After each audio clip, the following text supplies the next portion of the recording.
Bonjour à tous. Bonsoir. Bienvenue, monsieur et madame Tenji.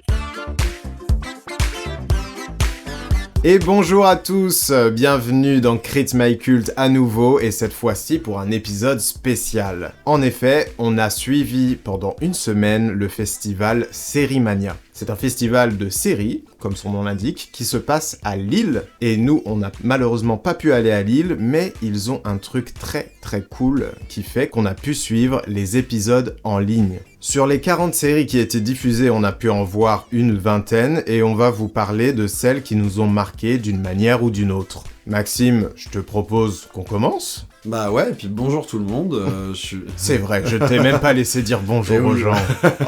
En tout cas Maxime, on est prêt à démarrer, donc bienvenue dans Crit My Cult.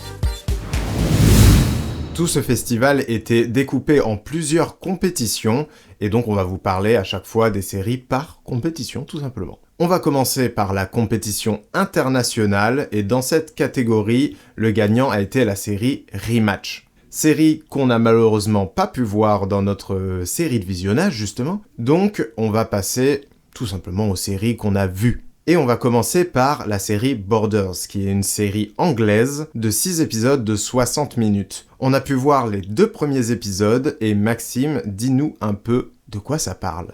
Alors, ça parle tout simplement d'une bande de jeunes de banlieue qui se retrouvent projetés dans une école privée formant le futur de l'élite britannique, et bien évidemment, avec le choc des cultures, l'adaptation s'annonce assez difficile. Déjà, on peut dire directement, c'est une série qu'on a vraiment aimée. Totalement. Ouais, parce qu'en plus, les Anglais, dans ce genre d'exercice, ils sont plutôt forts, quoi. Ouais, ils sont giga forts. En fait, déjà, les Anglais ont un talent pour faire de la fiction sociale. On pense à Ken Loach au cinéma, ou même à des séries parfois comme Misfits, qui était une série comique, mais qui avait un vrai fond social.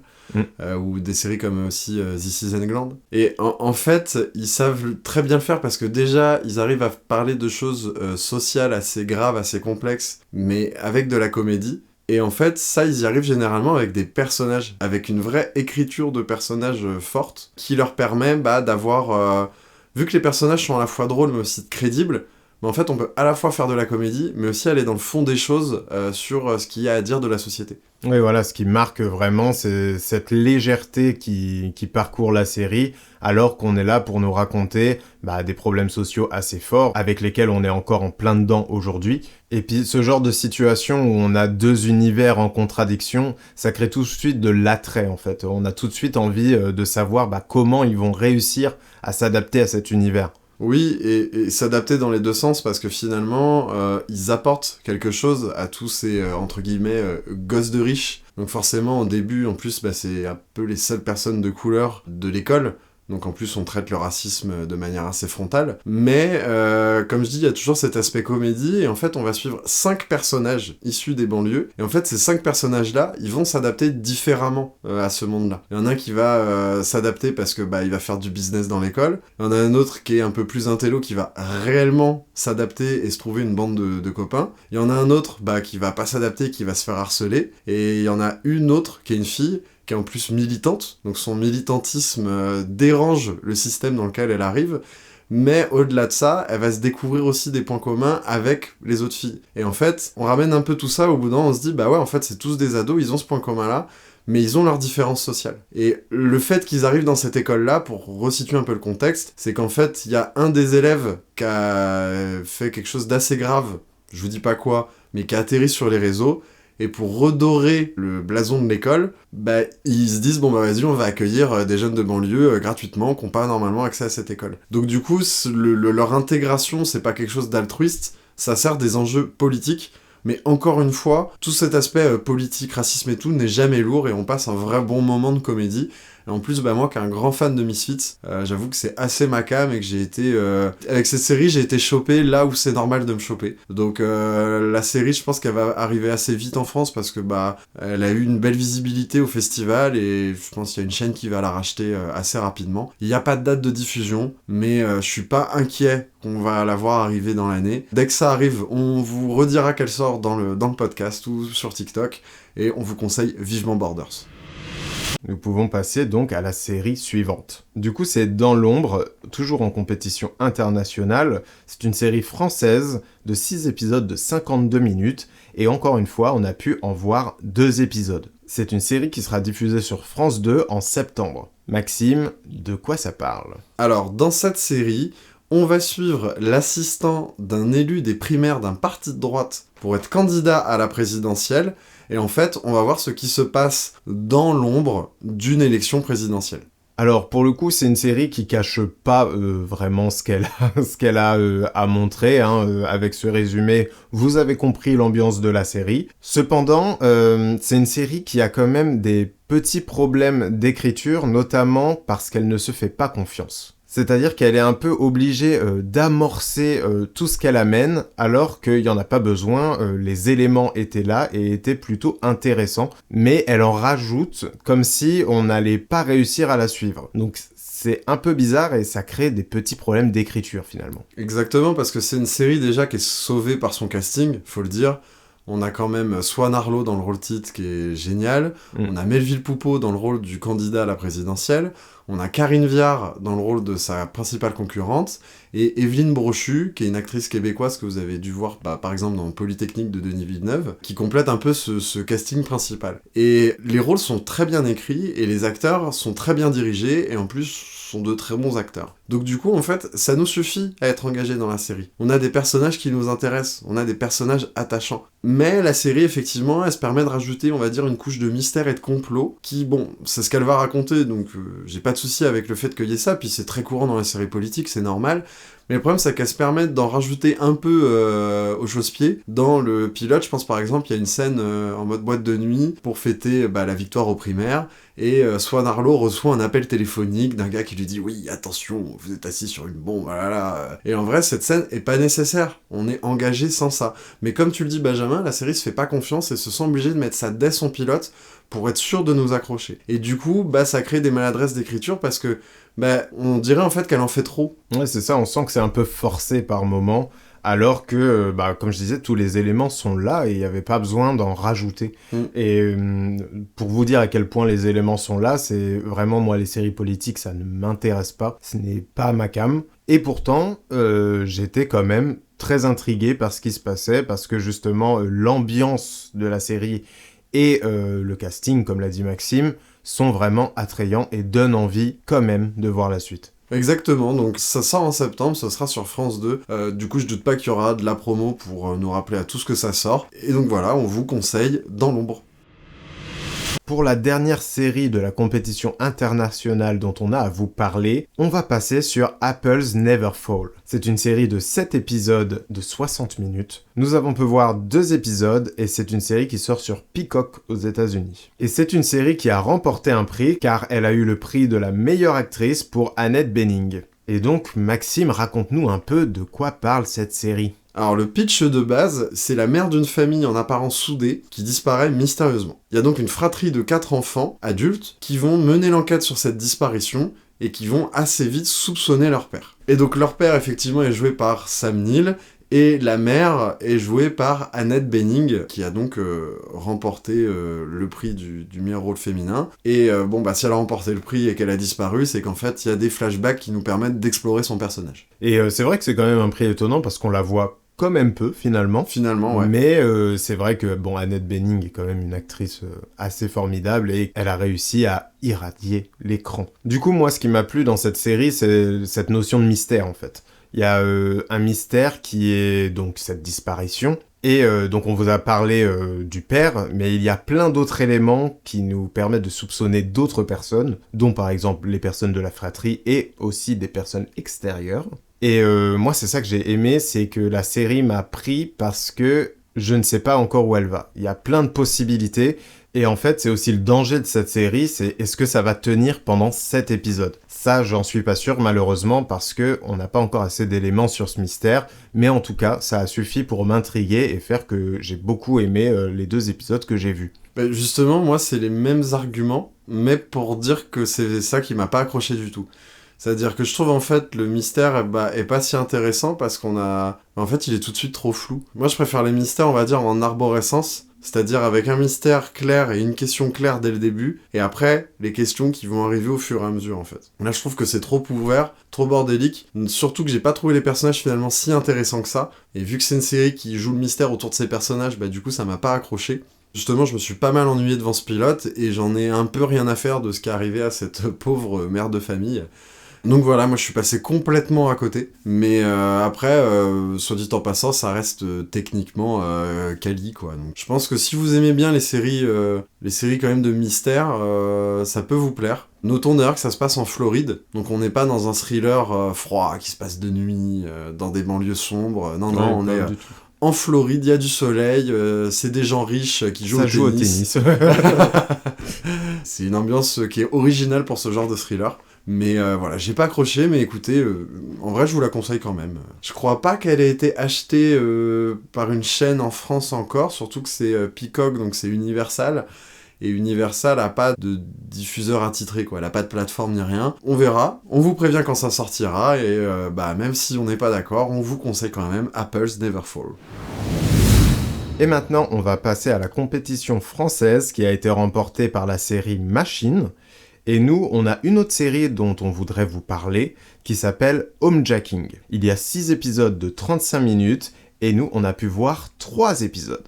Maxime, qu'est-ce que ça raconte ? Alors, Homejacking commence lors d'une prise d'otage d'un couple dans leur maison. Ils vont tuer accidentellement leur agresseur, mais ils décident de ne pas appeler la police. Qu'ont-ils à cacher ? Très mystérieux tout ça. Voilà, en plus je vous ai vraiment fait le pitch de base, quoi, parce que c'est une série qui a beaucoup de ramifications, et qu'un système de narration, on va dire, à tiroir, c'est-à-dire qu'on va d'abord découvrir une partie de l'intrigue, puis une autre, parce qu'en plus c'est une intrigue qui s'étend sur beaucoup d'années, finalement, et le cœur de la série, ça va vraiment être la maison. Oui, c'est ça qui est hyper intéressant, c'est la maison, et surtout l'événement, en fait.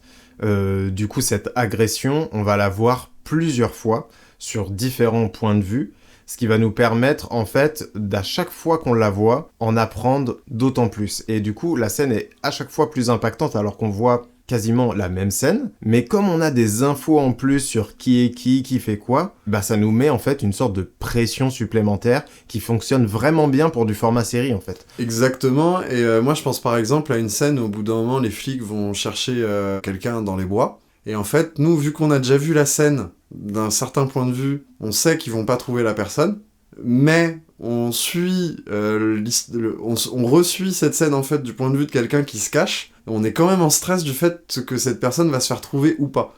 Alors que finalement, on sait qu'elle va pas se faire trouver. Parce que comme tu dis, vu qu'on a des éléments en plus et des enjeux en plus à chaque fois qu'on revoit la scène, en fait, on est quand même happé par la nouvelle dimension que ça prend. Et en plus, là, pour le coup, vu que c'est une histoire à tiroir, il y a plusieurs mystères, et le mystère est assez épais, assez engageant, ce qui est d'autant plus surprenant que la série arrive à autant nous engager, et à nous mettre à fond dedans. Il y avait 3 épisodes avec Benjamin, on les a bouffés, on était vraiment en chien à la fin du 3e. Et je vous dis que c'est marrant parce qu'en fait, la série, elle a pas mal de défauts. Et je trouve que c'est l'avantage de l'art de la série télé, c'est sa capacité à faire fi de certains défauts parce qu'elle arrive à être intéressante, elle arrive à être engageante, elle arrive à te choper dans son mystère. Les défauts, du coup, quels sont-ils ? C'est qu'elle a des personnages quand même qui sont assez poussifs et même parfois pas trop crédibles. Et c'est vrai que la série est tout le temps too much, en fait. Mais c'est pas un too much, on va dire, de série B assumé. C'est vraiment des scénaristes avec leurs gros sabots qui arrivent et qui te posent le truc. Mais malgré tout, ça arrive à être engageant, on arrive à être à fond dedans, on a envie d'en découvrir plus. Donc en fait, c'est une série qui arrive à utiliser ses faiblesses pour en faire quelque chose finalement de très qualitatif. Malgré tous ses défauts, c'est vraiment cette structure narrative qui parvient à nous choper parce que c'est elle qui arrive à imposer le mystère et à nous dévoiler à chaque fois assez de choses pour avoir envie de revenir vraiment à l'épisode suivant. Exactement, donc la série du coup elle sera diffusée sur OCS, elle arrive très très vite parce qu'on va la voir en entier dès le 7 avril, et là on vous la conseille vivement. En plus, 6 épisodes de 35 minutes, c'est vraiment le genre de série qui se binge-watch au calme un dimanche dans le canapé, donc je pense qu'on va très vite au bout et qu'elle sera très agréable à regarder. Donc vous l'avez compris, on vous conseille aussi Homejacking. On continue notre parcours dans ce festival Sérimania avec maintenant le panorama international. Catégorie qui a été gagnée par Dates in Real Life ou Dates IRL. Et c'est une série qu'on a vue, donc on va pouvoir vous en parler. C'est une série de 7 épisodes de 25 minutes. C'est une série norvégienne. Et nous, on a pu en voir 3. Maxime, raconte-nous un peu tout ça. Quand son petit ami virtuel la quitte, Ida se met à découvrir le vrai monde au travers de dates dans le but de rendre son ex jaloux. Et en fait, dans cette aventure, c'est sa féminité qu'elle va pouvoir découvrir. Exactement. Et ce que j'aime dans cette série, c'est que ça va beaucoup plus loin parce que c'est une série ultra moderne. On peut penser à un pitch plutôt classique, voilà, perte du petit copain, on a envie de se venger, etc. etc. Voilà, la no-life qui découvre le vrai monde. Exactement. Mais en fait, ce qui fait la force de la série, c'est la modernité avec laquelle elle traite son personnage et l'environnement qui l'entoure. Et je sais pas du coup où ils ont été chercher cette modernité, parce qu'on la voit rarement. Peut-être parce que c'est une série norvégienne, donc c'est des trucs qu'on voit un peu moins généralement. Donc peut-être qu'ils ont une avance là-dessus, je ne sais pas. Mais en tout cas, moi, c'est une série que j'ai vraiment appréciée, quoi. Ouais, totalement, parce que, comme tu dis déjà, je suis d'accord avec toi sur la modernité, c'est-à-dire que la série va traiter une histoire qu'on a déjà vue 1000 fois, mais va la traiter de manière moderne. Et là, on va un peu vous spoiler pour vraiment vous donner envie de voir la série, c'est que toute la force de ça, on la trouve dans l'épisode 3. En fait, dans l'épisode 3, Ida, donc, va avoir son idole musicale, et aussi son fantasme, qui va venir jouer un concert dans sa ville.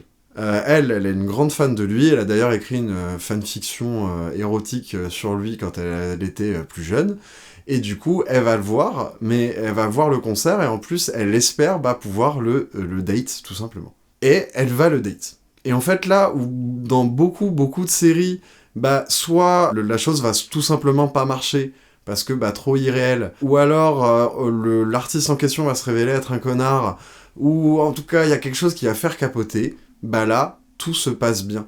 Et tout se passe bien de manière crédible. C'est-à-dire que les deux vivent à travers des avatars, donc lui à travers son avatar de scène, et elle à travers ses avatars du monde virtuel, et tous les deux vont se rencontrer et, on va dire, se découvrir ce qu'ils sont eux-mêmes. Autant lui qui va découvrir l'homme qu'il est, que elle qui est dans son parcours de la femme qu'elle est. Et du coup, l'épisode va se concentrer autour de leur nuit dans l'hôtel, des discussions qu'ils peuvent avoir et des rapports aussi qu'ils peuvent avoir. Mais on va développer vraiment toute une histoire dans cet épisode-là, qui vont vraiment nous permettre d'aller au cœur des personnages et au cœur de ce que fait la série. Et c'est en ça que la série est moderne. C'est pas spécialement dans son scénario, mais c'est dans la manière dont elle va le raconter les choses et la manière dont elle va aller au plus profond des choses. Et tout ça, en fait, dans des épisodes de 30 minutes. Donc ça, c'est assez impressionnant de voir le personnage évoluer aussi vite, mais de manière très précise et très bien écrite. On pourrait se dire, par exemple, que c'est rushé, mais au contraire, en fait, on a ce plaisir de voir, comme un personnage de jeu vidéo, l'évolution de niveau en niveau. D'ailleurs, elle a toujours son sabre sur elle, qui est un sabre imaginaire, entre guillemets, ça vient de son jeu vidéo, mais on la voit, elle, dans la vraie vie avec, pour montrer à quel point son personnage de jeu vidéo l'aide aussi à se découvrir en tant que femme et aller plus loin dans sa découverte du monde. Effectivement, l'aspect jeu vidéo, il est assez présent, parce que quand elle commence à faire des dates et qu'elle commence à rencontrer ses premiers mecs, on est vraiment au niveau 1 du mec, quoi, et on est vraiment au niveau 1 du date. Et là, en plus, on s'arrêtait donc au 3e épisode, on est déjà à un niveau très avancé, donc là, carrément, elle date une star, elle date qui se passe bien. Donc il y a vraiment cette évolution de niveau où elle va affronter finalement des expériences de plus en plus difficiles, mais qu'elle va quand même réussir à surpasser. Et effectivement, la vitesse à laquelle elle évolue est incroyable, au point que vraiment, quand j'ai terminé l'épisode 3, je ne reconnaissais plus le personnage que j'avais découvert au tout premier épisode, au tout début, quoi. Donc voilà, vous l'avez compris, Dates IRL, on vous la conseille fortement, mais c'est une série norvégienne. L'avenir, hélas, de beaucoup de séries européennes et d'Europe de l'Est ou scandinave est toujours assez incertaine en termes de diffusion française. Donc on ne sait pas où elle sera diffusée en France, quand elle sera diffusée, si elle aura une adaptation française en doublage ou en sous-titres. Mais voilà, pareil, on vous tient informé de son arrivée. J'espère en tout cas que les chaînes françaises ont flashé autant que nous sur la série. Et déjà, il y a le prix. Donc en vrai, ça peut peut-être l'aider à trouver un diffuseur. Ouais, complètement. J'espère en tout cas qu'elle va pas être adaptée, parce qu'on en reparlera pour d'autres séries, mais l'avenir de pas mal de séries européennes, finalement, c'est d'être achetées, d'être réadaptées dans le pays. Je pense pas que ce sera le cas. J'espère simplement qu'on aura une belle version bien sous-titrée comme on l'a eu avec les épisodes qui nous manquent, ou même avec un doublage VF pour pouvoir étendre son accessibilité au public. Donc on s'y est informé, mais encore une fois, on vous conseille Dates in Real Life. Et toujours dans le panorama international, on passe maintenant à la série True Love. Il y a 6 épisodes de 45 minutes, et nous, on a pu en voir 2. Maxime, tu peux nous dire de quoi parle True Love ? Au décès d'un membre d'une bande de potes d'octogénaires, ils se font la promesse de ne pas se laisser souffrir aux portes de la mort, et la série pose cette fameuse question, jusqu'où iriez-vous par amour pour vos proches ? Et en plus, je précise que c'est bien une mini-série, c'est la nouvelle série de la créatrice d'End of the Fucking World, Charlie Covell, qui est une artiste que je vais définitivement suivre à partir de là, parce que, effectivement, True Love, moi, il s'agit de mon top 1 de ce que j'ai pu voir cette semaine. Alors, si on prend en termes d'épisodes purs, vraiment, quel épisode j'ai préféré regarder, c'est ce fameux épisode 3 de Dates IRL, mais la série que j'ai préféré regarder dans son ensemble, en tout cas pour les peu d'épisodes qu'on avait, parce que à chaque fois on n'avait que les débuts de saison, il s'agit clairement de True Love pour son écriture ultra carrée. Toi, Benjamin, je sais que t'as aimé aussi. Ah oui, j'ai vraiment apprécié. En fait, l'élément qui crée la différence, je trouve, et en fait, c'est là qu'on se dit que c'est peut-être pas pour rien que c'est celle qui a fait The End of the Fucking World, qui était avec des jeunes, c'est que là, on est avec des vieux, mais en fait, elle arrive à toucher un sujet universel, qui permet de se poser la question toute simple que tu nous as posée, qui est, est-ce qu'on ferait ça, nous, pour nos proches, tout simplement ? Est-ce qu'on les aiderait à partir si c'était leur souhait ? Et juste cette interrogation-là marche vraiment bien, sert à créer l'émotion, le rire, la passion. Les larmes aussi, j'ai pleuré. ouais, voilà. Et ouais, en fait, c'est juste ultra prenant, d'autant plus qu'on a des personnages hyper intéressants, on sent qu'ils ont un passé, chacun assez particulier, qu'on n'a pas encore découvert nous, mais qu'on sent quand même arriver, quoi. Et du coup, il y a en fait, en plus de cette histoire hyper prenante, il y a plein d'éléments à côté qui nous permettent vraiment d'être captivés par la série. Donc, c'est une série juste efficace, en fait, tout simplement. Oui, puis en termes de casting, il y a des têtes connues, on a Lindsay Duncan, qui avait joué dans Rome, et aussi Clark Peters, qui a pu jouer dans The Wire. Donc vous voyez, on a quand même un casting de haut vol, et moi effectivement, là où je l'ai préféré, c'est, Benjamin, tu disais l'émotion et tout, mais moi c'est vraiment les émotions. C'est-à-dire que c'est une série qui est efficace en tant que thriller, en tant que série de personnages, mais c'est vraiment une série où on va aller chercher l'émotion, on va t'émouvoir, où tu vas avoir peur, tu vas rire, tu vas pleurer, et tout ça, ça va se mélanger, ça va te mettre vraiment dans un mood, et te mettre complètement à fond dedans, et complètement derrière les personnages, et peu importe l'âge que t'as, tu vas être ultra empathique face à ce qui arrive à tous les personnages en plus. C'est ça qui est d'autant plus fort. Peu importe le personnage de la série, tu es empathique avec lui, parce qu'on écrit la série pour que tu sois empathique envers eux. Donc du coup, tes émotions font un grand 8 pendant cette série. Donc là, vous l'avez compris, moi je vous conseille plus que conseille même True Love, qui est ma petite pépite de cette semaine. J'espère pareil, on n'a pas de diffuseur ni de date de diffusion en France. Mais bon, c'est une série de grandes chaînes britanniques. Je suis pas inquiet qu'elle sera rachetée par une grande chaîne française aussi. Je tendrais à parier qu'elle soit rachetée par une France 2 ou quelque chose comme ça. À voir. En tout cas, c'est un gros banger qu'on vous conseille vivement. On passe maintenant à une série québécoise, Société Distincte, qui a 10 épisodes de 44 minutes. Et nous, on a pu en voir 2, encore une fois. Maxime, à toi l'honneur. Eh bien, depuis que son frère a disparu étant petit, Marc est devenu ufologue, en espérant le retrouver. On reprend donc l'histoire une fois qu'il est adulte, et le retour de son ami d'enfance dans son village va clairement réveiller le passé. Voilà, exactement. Donc, ufologue, si jamais vous ne l'avez pas, c'est chercheur d'extraterrestres, en tout cas un spécialiste dans les ovnis. Exactement. Donc, c'est la première apparition des petits bonhommes verts dans la compétition, et vous verrez, c'est pas la dernière. Mais voilà, nous, c'est des sujets où on est sensible la plupart du temps, quand même. Moi, je suis... Voilà, c'est ça. Toi, tu es un fanatique, et moi, ça me laisse pas indifférent.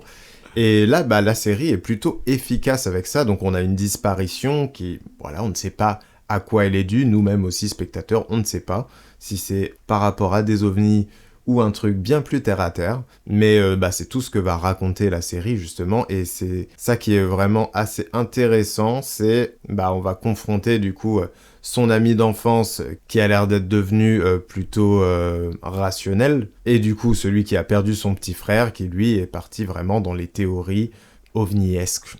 Exactement. Si je peux dire ça. Ouais, exactement, et je pense que là, pour la plupart qui connaissent un peu les séries, là, vous êtes en train de vous dire, oui, c'est bien, un révolutionnaire, c'est le pitch d'X-Files.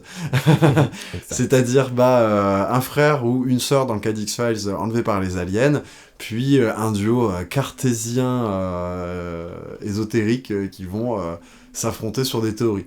Oui, c'est clairement le scénario d'X-Files, mais alors, c'est pas du tout traité de la même manière, et je trouve que c'est là où la série tire son épingle du jeu, c'est qu'elle est très moderne dans son traitement, donc c'est-à-dire que on a des épisodes qui vont se concentrer sur les personnages, on va avoir beaucoup de plans larges, donc vraiment visuellement et scénaristiquement ça ressemble à une série de maintenant, mais elle va clairement se ressourcer pour ses inspirations dans les années 2000.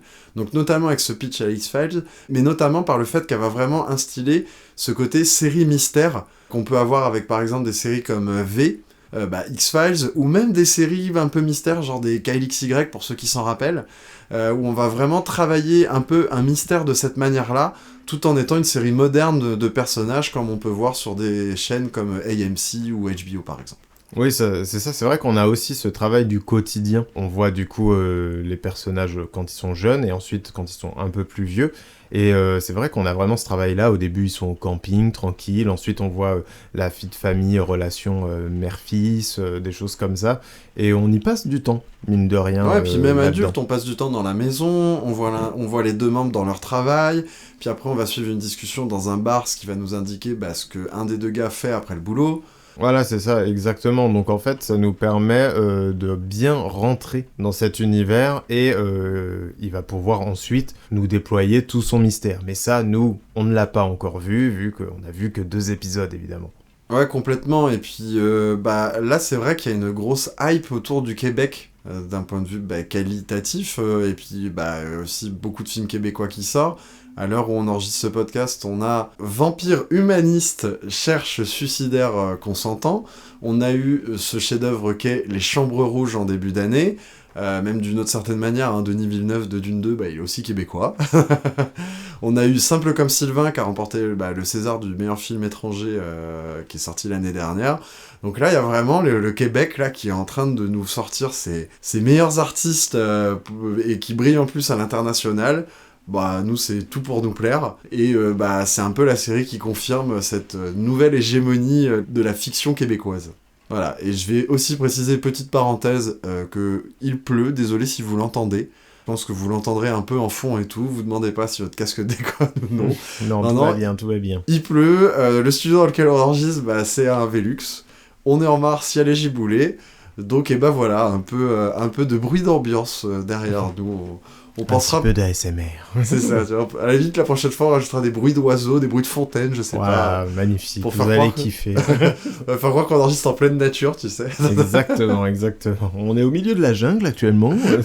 Une petite cascade à côté de nous. Donc, encore une fois, voilà, on vous conseille. Ça s'appelle Société Distincte. Nous pouvons donc passer maintenant à La Messias, qui est une série espagnole. Elle a 7 épisodes de 60 minutes. Je tiens à vous dire qu'elle a gagné quand même meilleure réalisation et aussi le prix des étudiants. Nous, on a pu voir le pilote et Maxime, dis-nous de quoi ça parle. Alors, c'est l'histoire d'une mère et de ses enfants qui se retrouvent à vivre au pied du Montserrat, une région emplie de mystères au cœur de l'Espagne des années 80. En effet, et c'est aussi bien plus que ça, parce que ça va nous parler... d'ovnis, de mères célibataires, de Ouais, sectes, de ouais. séparation frères-sœurs, de traumatisme d'enfance, d'agression. Une multitude de choses. Bon, déjà, comme vous l'avez compris, cette famille a pas une vie très facile. Ah oui, non. On peut dire une petite vie de merde. Merde. Soyons...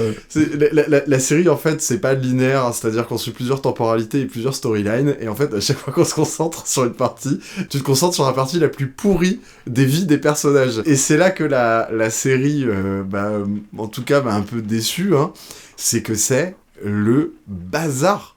Ah oui, c'est le le bazar complet. bazar. Mais c'était le bazar est narratif, et en plus de ça, le montage, lui aussi, il est bordélique. Ah oui, il aide pas du tout à comprendre où on est, ce qui se passe vraiment. Ouais, c'est clairement le problème qu'on a, nous, avec cette série, c'est que, comme tu l'as dit, c'est le bazar, et surtout, elle avait une intrigue intéressante, et c'est ça qui est dommage, c'est que l'intrigue qui concerne, du coup, la mère avec ses 2 enfants, était sympathique, en fait. Oui, puis c'est pourquoi pas, hein. c'est le début de l'histoire, c'est comment dire, c'est la partie la plus ancienne de tout ce qu'on nous raconte. Mhm. Donc limite on se dit mais est-ce que la série elle aurait pas gagné à être linéaire pour éviter de nous embourber dans tout ça. En plus c'est marrant parce que moi généralement j'aime bien les trucs bordéliques. Là ça m'a vraiment dérangé en fait parce que comme on vous a dit il y a plusieurs temporalités, mais parmi ces plusieurs temporalités il y a aussi plusieurs personnages. Ce qui fait qu'on va vraiment multiplier les différentes storylines, et il y a des fois on comprend même pas qu'on passe à quelque chose d'autre. Et en plus, vu que dans toute cette histoire, il y a des histoires de sectes et des histoires d'ovnis, il y a des fois des éléments qui arrivent et on comprend pas ce qu'ils viennent foutre là. Et moi je sais qu'au bout d'un moment j'ai eu une réaction un peu viscérale pendant l'épisode, j'étais là, je me suis fait mais arrête quoi. Parce que je comprenais pas où on m'embarquait. Ouais, non, mais complètement. Et puis en plus, donc du coup, ça parle d'OVNI, on a carrément des apparitions parfois. C'est-à-dire que le mec est couché, derrière lui, il y a un extraterrestre. Le mec est au bar et celui qui lui sert la bière, c'est une main d'extraterrestre. Enfin, t'es là un peu en mode... Qu'est-ce qui se passe? Donc on comprend qu'il est un peu hanté par cette histoire, etc. Mais comme on va pas au bout de l'histoire qui se passe dans les années 80, pas au bout de ce qui se passe dans le temps présent, on comprend pas grand-chose, en fait, finalement. Et du coup, c'est un bordel qui n'est pas agréable à suivre. Exactement, et c'est vrai que dans les séries, souvent, on peut avoir cet effet de se dire « attends, cette intrigue, elle sert à rien, je m'embête », mais à la fin de la saison, le puzzle est assemblé, et on se dit « Ah ouais, mais en fait, tout est logique ». Je pense par exemple à la saison 5 d'American Horror Story qui s'appelle Hotel, qui avait typiquement ce procédé. C'est-à-dire qu'on avait l'impression tout le long de la saison de suivre un joyeux bordel, et en fait, quand on revoit la saison avec tous les éléments, on se rend compte que la série, en fait, elle est très carrée, que tout est raconté dans un ordre bien précis, pour nous faire comprendre bien les choses. Mais du coup, c'est le danger avec une série, c'est que tant que t'as pas vu la fin, en fait, t'as du mal à justifier ce que tu regardes en tant que spectateur, et du coup, tu t'embêtes et c'est pas agréable. Et je pense que c'est important pour une série, de quand elle est aussi bordélique et qu'elle te propose autant de choses différentes, de te donner confiance en elle pour te dire « Non, attends, t'inquiète, je sais où je t'emmène ». Et c'est dommage encore une fois parce que y a l'actrice principale qui joue la mère qui est incroyable. En plus, les enfants sont très attachants. Les personnages aussi sont super attachants, on a beaucoup d'empathie pour eux. Il y a aussi une photographie un peu dégueu qui fonctionne vachement bien. Il y a une ambiance que j'ai beaucoup aimée, assez mystique dans la série, qui fonctionne aussi très très bien. Encore une fois, dans la partie des années 80, un peu moins quand même dans l'autre. Voilà, mais du coup, le chaos qui règne nous empêche un peu de profiter réellement du spectacle. Après, on va nuancer, parce que comme on vous l'a dit, cette série a eu quand même 2 prix, de 2 jurys différents. Donc peut-être que pour le coup, c'est nous les vieux cons, et qu'on a juste pas été sensibles à ce qu'on a pu regarder, quoi. Et juste pour préciser aussi, on ne sait pas si, par exemple, les membres du jury ont vu l'intégralité de la série, ou s'ils ont vu, comme nous, 1 ou 2 épisodes. Exactement. Donc ça, on n'a pas l'info aussi, ça se trouve, s'ils ont vu tous les épisodes, ça crée une différence. Le fait n'avoir eu là accès qu'au pilote, du coup, on n'a peut-être pas pu comprendre la prouesse d'écriture que c'était. J'ai quand même envie de lui donner sa chance si elle sort, mais en tout cas, ça nous a pas touché là. Mais en vrai, vu qu'on est visiblement les seuls à pas l'avoir aimé, on vous la conseille quand même, parce qu'il y a plus de chances que vous l'aimiez, que vous soyez du coup pas d'accord avec nous. C'est une série espagnole, elle a pas de diffuseur. Après, Netflix généralement aime bien aller chercher des séries espagnoles suite au succès de Casa del Papel, donc peut-être que la série va être achetée par une plateforme, on l'espère. En tout cas voilà, pareil, on vous préviendra quand ça sortira, et ça s'appelle donc La Messias. Et la dernière série pour le panorama international s'appelle Show Yourself. On est encore sur une série espagnole de 8 épisodes de 30 minutes. Et nous, on a pu en voir 3. Maxime, dis-nous un peu ce que ça raconte. Donc c'est l'histoire d'Anna, l'assistante de toujours d'un mystérieux artiste contemporain, qui décide de tout plaquer du jour au lendemain pour devenir elle-même une artiste reconnue pour son nom à elle. Alors moi, ce qui m'a beaucoup plu avec cette série, c'est les idées conceptuelles qui la parcourent en fait. C'est pas forcément ce qu'elle raconte en elle-même, mais vraiment, il y a des idées comme ça qui pop et qui sont hyper intéressantes. La principale étant que on est dans une société où les gens disparaissent, littéralement. Ouais, c'est une maladie apparemment courante qui connue de tous voilà, dans ce monde-là. Mais au fur et à mesure, en fait, c'est-à-dire que par exemple, notre personnage principal, elle disparaît en commençant par les doigts de pied. Voilà, là, c'est doigts de pied qui commencent à disparaître, et ce qui est un cas assez exceptionnel, parce que normalement, ça arrive aux personnes âgées, et là, ça lui arrive à elle, et donc, c'est ça aussi qui va provoquer son besoin, entre guillemets, de changement de vie. Exactement, parce que la maladie en question est une métaphore parfaitement assumée dans la série du fait de devenir invisible d'un point de vue de notre personnalité. C'est-à-dire qu'en fait, l'artiste pour lequel elle a travaillé toute sa vie, c'est un artiste qui cache son identité, et en fait, elle en est l'assistante. Mais elle en est plus que l'assistante, hein, c'est-à-dire que l'artiste, lui, reste derrière son téléphone à dire je veux ci, je veux ça, je veux faire ci, je veux faire ça, et elle va mettre en place les ateliers, la fabrication de tout ça, les expos, le lien avec les musées et autres. Et en fait, du coup, sa personnalité est cachée par l'autre artiste. On suppose aussi que les vieilles personnes disparaissent parce que c'est aussi un des problèmes de notre société où au bout d'un moment, les personnes âgées, on les met dans un coin et on peut avoir tendance à les oublier. Et donc du coup, c'est clairement une métaphore assumée de ça. Et la série, en plus, vu qu'elle se passe dans le monde de l'art contemporain, elle va se permettre tout un tas de petits à côté absurde que ne renierait pas Quentin Dupieux, et on vit du coup littéralement dans ce monde un peu absurde qu'elle va traverser.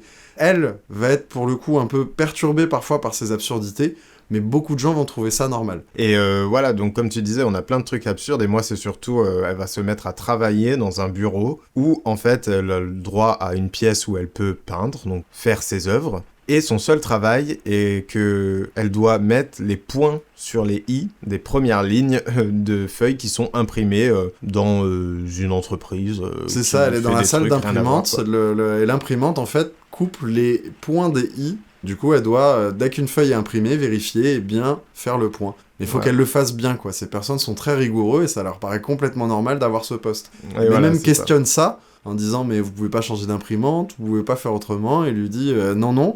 C'est surtout vous pouvez pas le faire vous-même, et ils disent non, on n'est pas payé pour ça. Et puis on n'est pas artiste, oui, et puis il dit oui, puis on n'est pas artiste, nous on a besoin d'une artiste pour nous faire des points bien ronds. Et au bout d'un moment, elle va rater un point et elle va avoir un entretien recadrage pour lui dire écoute, là ton point il est raté, voilà. Et ça fonctionne très très bien ce côté absurde. Et voilà, c'est ce qui donne le cachet de la série, finalement. Ouais, et puis ça retranscrit bien cette confrontation à un monde qu'elle a pas vu évoluer parce qu'elle était enfermée dans son monde d'art contemporain, quoi. Exactement. Et je note aussi l'actrice principale qui s'appelle Macarena Sanz, qui porte la série sur ses épaules, parce que faut quand même une actrice qui a assez d'épaules pour pouvoir retranscrire ses émotions et ses réactions face à ce monde qui lui paraît complètement absurde. Et ça, elle y arrive complètement, et c'est vraiment grâce à son interprétation qu'on est embarqué dans cet univers. Donc voilà, ça s'appelle Show Yourself. C'est une série espagnole qui n'a pas encore de diffusion, on vous tient informé, et quand elle sortira, on vous conseille elle aussi vivement de la regarder. On passe désormais à une autre compétition du festival, qui est la compétition comédie. Et cette compétition, elle a été remportée par la série Vidéoland, dont on va vous parler tout de suite parce qu'on l'a beaucoup appréciée. C'est une série de 6 épisodes de 8 minutes, donc c'est très rapide. On a pu en voir 4 épisodes, et Maxime, dis-nous de quoi ça parle. Eh bien, c'est l'histoire de Hailey. Hailey, elle travaille dans un vidéoclub, et elle va tomber amoureuse d'une cliente.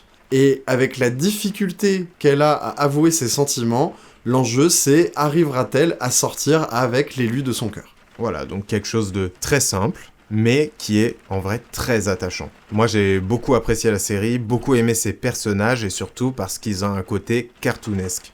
En fait, chaque personnage a ses traits un peu mis à l'extrême. C'est-à-dire que déjà l'actrice principale, elle joue de son visage vraiment bien. Genre, dès qu'elle est triste, elle est vraiment très triste. Quand elle est grognon, ça se voit aussi. Et c'est ça pour tous les personnages. Elle a une meilleure amie qui, pareil, est toujours très excessive, très excentrique. Et aussi, le love interest qui est vraiment le cliché du love interest, quoi. Genre, toutes les cases sont au vert, vas-y, fonce, va la draguer, mais non, je suis quand même encore sur la retenue, hein, je sais pas trop. Est-ce qu'elle a la même orientation sexuelle que moi, tout ça?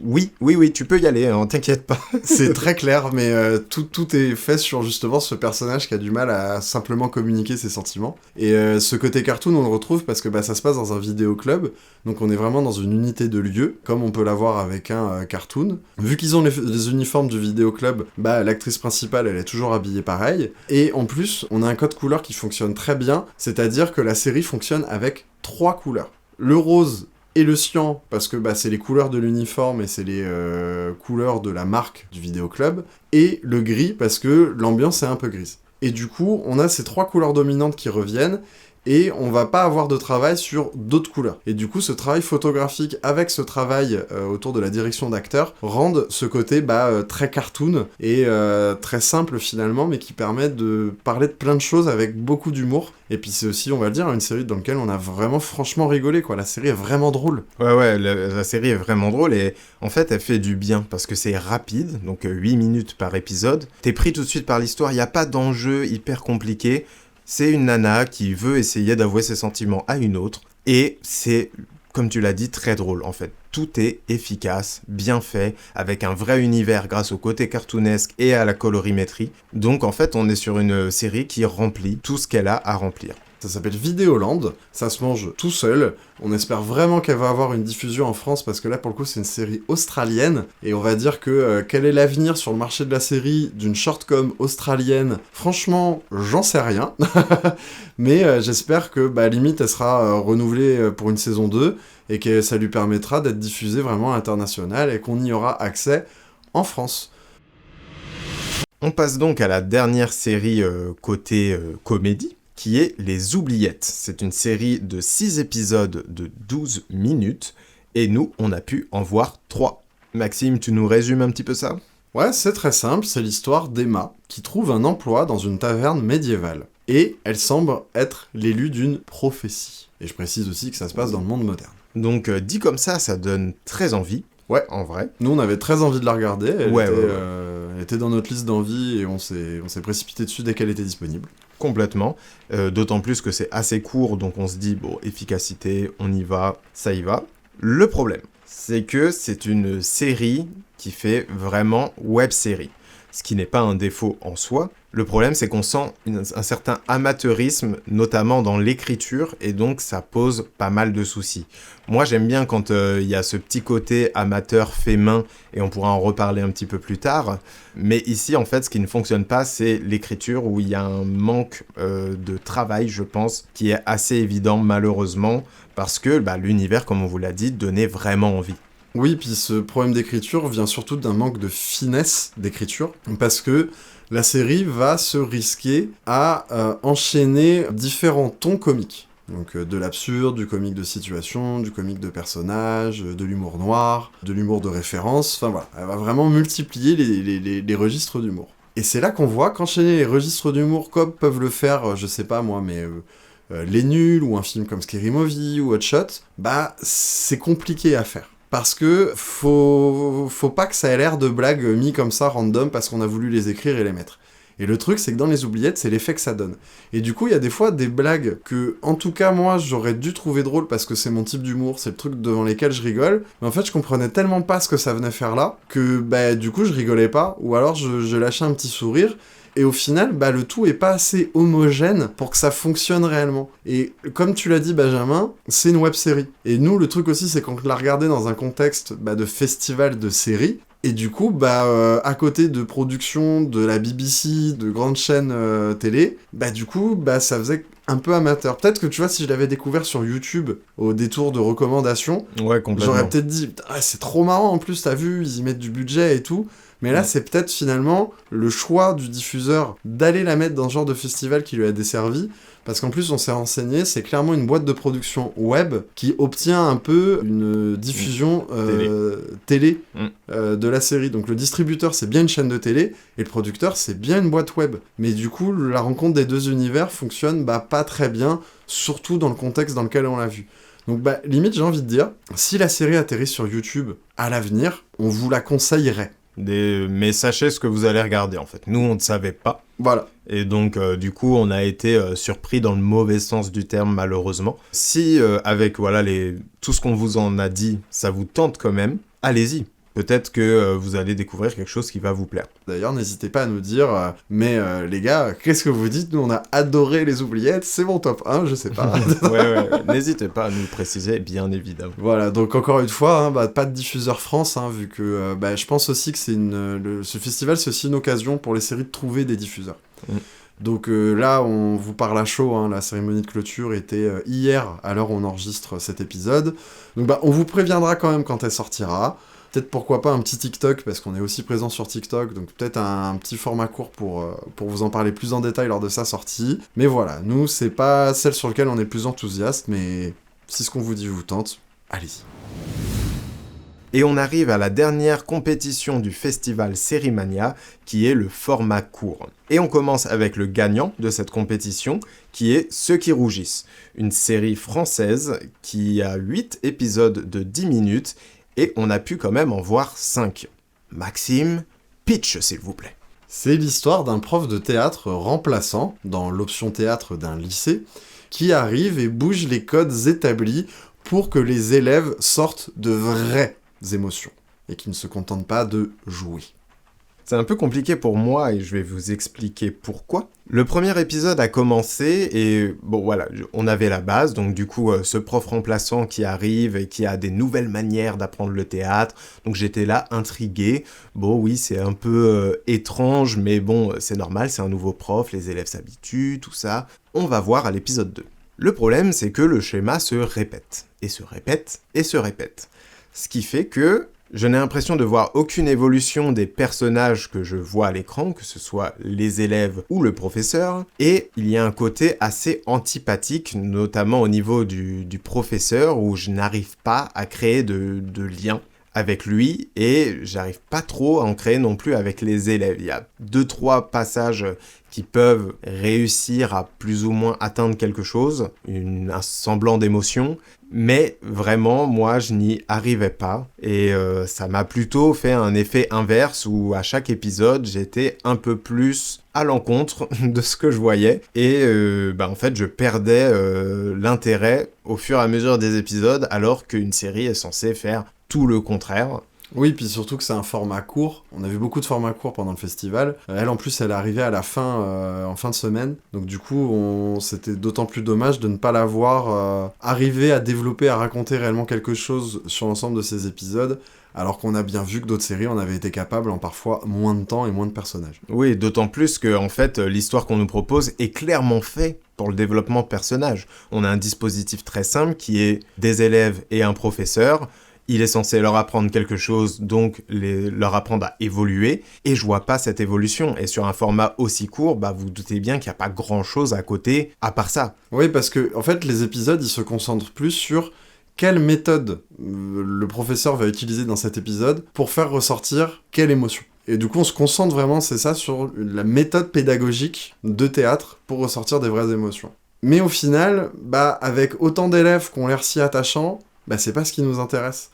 Moi, je t'avoue que je suis un peu plus nuancé que toi, parce que pour avoir travaillé avec des ados et pour avoir déjà fait du théâtre, moi, j'ai retrouvé des trucs que j'avais déjà pu vivre. Mais je sais pas si c'est vraiment finalement juste mon vécu et le fait qu'il ait retranscrit ça qui fait que oui, ça m'a attaché, plus que vraiment le talent à le faire. Et après, là où je suis pas d'accord avec toi, c'est que si les élèves sont très attachants et que moi, j'ai réussi à m'attacher à tous malgré tout. Mais je suis d'accord avec toi sur tout ce que t'as dit à part ça. Et je vais même rajouter aussi quelque chose qui m'a dérangé, mais là c'est vraiment technique, c'est-à-dire que la série prend le parti pris d'être un espèce de faux documentaire. C'est clairement assumé. Mais le problème de ça, c'est que, en fait, normalement, quand on fait un faux documentaire, on va employer un peu la technique de ce qu'on appelle la caméra à épaule. C'est-à-dire vraiment de dire qu'il y a un cadreur qui est là, qui se balade, et qui va filmer ce qui se passe. Le meilleur exemple de ça, c'est The Office avec Steve Carell, que normalement, vous connaissez tous, vous avez au moins tous vu un mème de cette série sur Internet. Elle prend vraiment ce parti pris d'être tout le temps la caméra à épaule. Donc ça nécessite du coup un cadre un peu flottant, et ça nous donne un peu du réalisme, tout ça. Là, le problème, c'est qu'on a de la caméra qui est posée sur trépied. Ce qui fait qu'on a des plans très très fixes. D'ailleurs, des plans très très fixes, mais qui tremblotent légèrement, au point que je me suis demandé s'il n'y avait pas un cadreur qui bougeait, qui bougeait la caméra sur le trépied pour faire genre. Mais en fait, à ce qui me concerne, ça fonctionne pas du tout. Non. Et là où ça fonctionne encore moins bien, c'est qu'il y a des plans de coupe qui sont du coup minoritaires en caméra épaule, et que là, mais ça tremble de partout, on se croirait dans la mort dans la peau, avec ces scènes d'action, voilà, sauf que n'est pas Paul Greengrass qui veut. La shaky cam. Voilà, et faire de la shaky cam, c'est quelque chose qui est très utilisé, notamment dans le cinéma américain, parce que ça permet d'économiser du budget, et dans le documentaire, justement, ça permet d'ajouter du réalisme. Mais là, du coup, ça fonctionne pas, parce qu'on a soit une caméra trop fixe, soit une caméra qui est shaky cam, tremblement de terre 8 sur l'échelle de Richter, quoi. Donc du coup, c'est en ça pour moi que ça fonctionne pas, et c'est là où pour moi, vu que c'est une série sur des ados qui font du théâtre, elle aurait dû aller me choper pleinement, comme on en reparlera tout à l'heure, mais des séries comme ça qui me chopent parce que c'est tout ce que j'aime. Là, elle m'a pas chopé plus que ça. Et c'est vrai que du coup, c'est un peu dommage. Pour préciser, quand on dit faux documentaire, c'est vraiment de manière spirituelle. Hein. C'est pas comme The Office, justement, où y a des regards caméra, y a conscience de la caméra, tout ça. Non, c'est vraiment de manière artistique. Hein. C'est une envie de se rapprocher au plus près de la réalité. Voilà, si vous voulez. C'est vrai, mais merci de préciser du coup. Mais encore une fois, comme toute cette série qu'on a un peu moins aimée de cette sélection et de ce qu'on a regardé, on vous en parle quand même parce que visiblement, on est les seuls à pas l'avoir aimée. Elle a remporté un prix. Quand j'ai regardé cette série, déjà je connais Benjamin, donc au bout de 3 minutes, j'ai compris que c'est un truc que Benjamin allait pas aimer du tout. Avant même de savoir ce que moi j'allais en penser, j'avais capté que Benjamin allait pas aimer. Et que moi j'ai aimé moyennement, mais du coup je m'étais un peu douté qu'on allait être les vieux cons dans cette histoire. Donc nous, on n'a pas trop aimé, mais visiblement on est les seuls. Donc écoutez, regardez-la, vous avez plus de chances de l'aimer que de ne pas l'aimer. Nous, vous avez notre avis, faites-vous le vôtre, comme le dit l'adage. Et on va passer à la série suivante. Et pour la suite, on a Space Rat, qui est une série de 4 épisodes de 15 minutes. Nous, on a pu en voir 3, donc il nous manque juste un petit épisode, et c'est une série australienne. Maxime, comme d'habitude, le petit résumé s'il te plaît. C'est très simple, c'est des êtres mi-humains, mi-rats, un rat l'animal, qui partent en mission spatiale à la découverte de planètes inconnues. Et là, voilà, c'est l'appel à l'aventure, l'exploration de planètes, et je crois qu'on a un expert dans la salle dans ce domaine, qui n'est pas resté indifférent face à cette série, bien évidemment. Exactement, Benjamin, c'est-à-dire que Space Rat, c'est pas compliqué, elle fait que des trucs que j'aime. Et en fait, bien sûr qu'elle m'a chopé. C'est-à-dire que moi, j'adore les effets spéciaux un peu DIY, comme on peut voir par exemple chez Michel Gondry. On va assumer le carton-pâte, on va assumer le faux trucage. En plus de ça, c'est du Planet Opera. Donc Planet Opera, c'est un sous-genre de science-fiction qui consiste à explorer des planètes. Récemment, on a eu Dune, qui est un Planet Opera. On a Avatar, qui est aussi un Planet Opera. Donc là où généralement on entend parler du Space Opera, un peu plus par exemple comme Star Trek ou Star Wars, où là on se concentre sur un vaisseau, sur l'espace, sur l'exploration spatiale.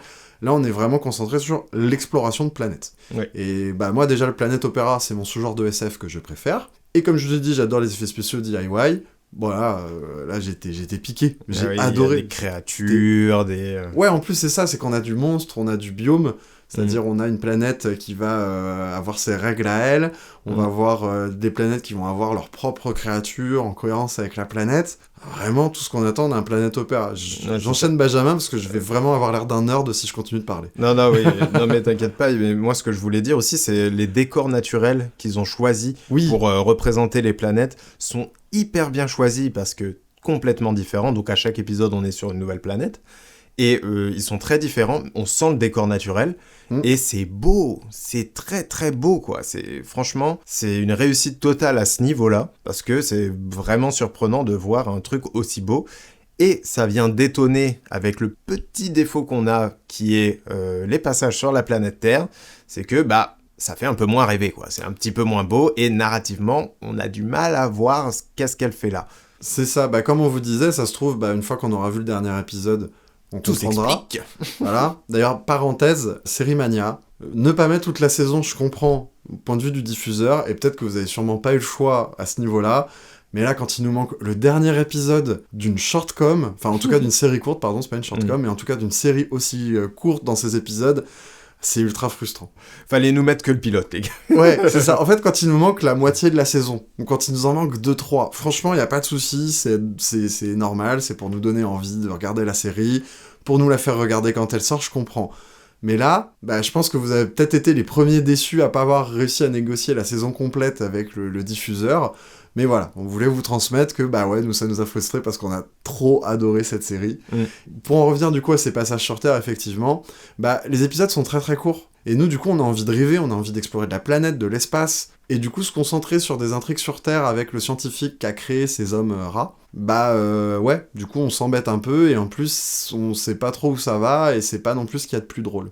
Parce que ce qu'il y a aussi de très drôle, c'est ces personnages, c'est-à-dire qu'on suit un équipage de 4 personnes, et en fait, ces 4 personnes, comme une bonne vieille série de SF, ça référence vraiment au premier Star Trek. D'ailleurs, le premier mot de la série, c'est Space, comme commençaient les vieux épisodes de Star Trek avec cette catchphrase Space, Infinite Frontier.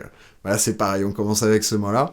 Donc on a vraiment, le pilote, le scientifique, donc voilà, chacun a son rôle bien défini, et en plus va avoir sa planète pour exprimer sa compétence. Donc vraiment comme un bon vieux space opéra ou planète opéra à la Star Trek. Et donc du coup, c'est là où vraiment on va avoir l'humour, et c'est là, en plus, ils sont hyper attachants pour le peu de temps d'écran qu'ils ont. Surtout le biologiste, le botaniste. Et la petite créature qu'ils rencontrent, la petite marionnette, c'est incroyable. Enfin bref, voilà, je veux une saison 2, 3, 4, je veux que ça dure, je veux du Space Rats à fond. Bon, déjà, on veut le dernier épisode. Et je veux le dernier épisode, exactement. Donc voilà, c'est une série qui est australienne, qui est très courte. Franchement, je vois personne d'autre que Arte pour l'acheter, mais est-ce qu'elle va le faire ? Je sais pas. On espère, en tout cas. Exactement. Et on arrive à la dernière série de ce petit florilège qui est #Anna is Missing, ou Anna is Missing, qui est composé de 9 épisodes de 16 minutes. Nous, on a pu en voir 3, et c'est une série tchèque. Maxime, je te le demande une dernière fois. Allez. Est-ce que tu peux nous pitcher cette série ? Avec grand plaisir, Benjamin. C'est l'histoire d'une influenceuse qui s'appelle Anna, qui disparaît mystérieusement. Et donc du coup, arrive le hashtag sur internet, Anna is Missing. De son côté, Nina, une ado de 15 ans, découvre des photos d'elle, suggestives, dans le portable de son père. Elle le soupçonne alors d'être impliqué, et décide d'aller mener l'enquête. Donc pour la deuxième fois, on a une série où papa, il est peut-être pas si gentil que ça. Et donc, pour Anna is Missing, ce qui est intéressant avec cette série, selon moi, c'est l'évolution des rebondissements qu'on a. C'est une série où, du coup, comme on vous l'a dit, elle va découvrir des photos dans le téléphone de son père. Et à chaque fois, on va avoir des rebondissements très particuliers qui vont nous faire soit revenir en arrière en mode « Ah non, c'est bon, je suis rassuré, ça va, c'est pas ça la situation ». Et un autre juste après qui va faire « Ouh, ça pue quand même, il y a quelque chose qui ne va même pas ». plus grave. Ouais, c'est peut-être encore plus grave que ce que je pensais. Donc en fait, la série, en tout cas sur les 3 premiers épisodes, s'amuse avec nous, comme ça, en nous mettant des rebondissements qui ne sont pas que faits pour faire évoluer vers l'avant, mais parfois pour faire revenir en arrière.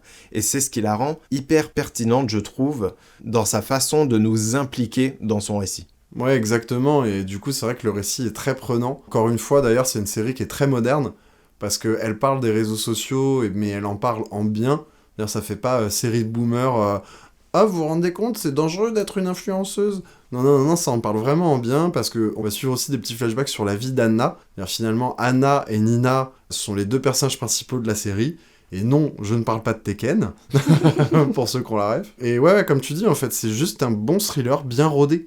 Et moi, j'ai adoré, et c'est surtout qu'on a encore une fois une actrice principale qui porte le truc sur ses épaules et qui est solide, quoi. Allez Maxime, je te lance le défi de dire son nom. Alors, cette actrice s'appelle Alexandra Vostrejzová. Oh, waouh. Je massacre sûrement son nom, mais on a demandé à Internet comment prononcer ça, parce que c'est un nom tchèque et qu'on voulait pas trop le massacrer. Mais on voulait quand même en parler parce que ça paraît simple en apparence qu'elle a à jouer, c'est-à-dire une ado qui mène une enquête. Sauf que, vu les implications émotionnelles de son enquête, en disant ça se trouve mon père est impliqué d'une manière ou d'une autre là-dedans, faut les jouer ces émotions-là.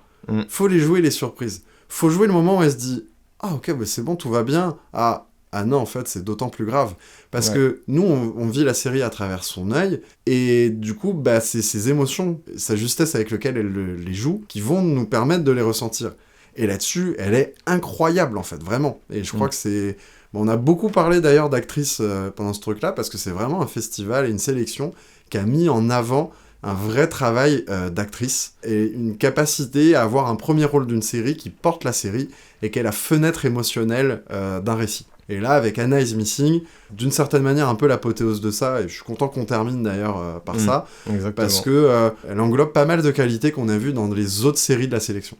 Ouais, complètement. Et ce que je voulais dire aussi, c'est surtout que si vous aimez ce genre de série, c'est vraiment dans le top tier de ce qui se fait dans ce genre-là. Ouais. C'est vraiment hyper impressionnant la maîtrise qu'il y a à jouer des rebondissements, même les scènes de suspense. Je pense par exemple à cette scène où elle va essayer de fouiller dans le téléphone de son père.